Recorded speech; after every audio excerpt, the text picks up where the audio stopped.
عاوزة اتكلم معاكم عن موضوع لذيذ جدا، حاسه ان ممكن نستخدمه انه يساعدنا احنا في حياتنا.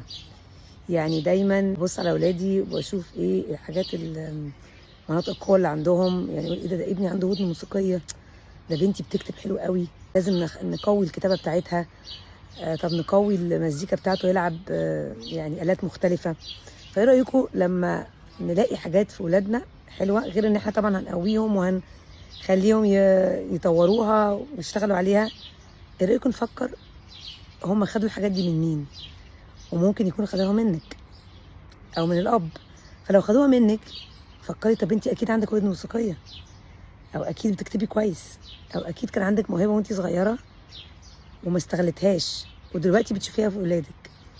طب ما تيجي تستغليها وترجعي تشوفيها في نفسك، وترجعي تشتغلي عليها على نفسك انت، وتلاقي هوايات اللي كنت بتعمليها وانك فعلا كنت تالنتد في الحاجات دي.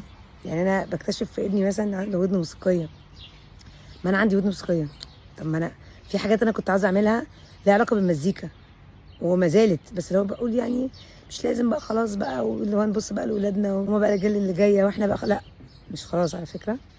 احنا كلنا يعني ممكن نستغل موهبنا دي لاخر يوم في عمرنا. مفيش حاجه اسمها ان احنا كبرنا ان خلاص راحت علينا، ان ما ينفعش نعمل حاجه لنفسنا، او نبدا حاجه من جديد، نبدا هوايه من جديد، نبدا شغل من جديد، نبدا كارير من جديد. فيا ريت نبص على نفسنا برضو ونشوف كده ايه اللي ممكن نرجع نعمله وبقوه جدا جدا.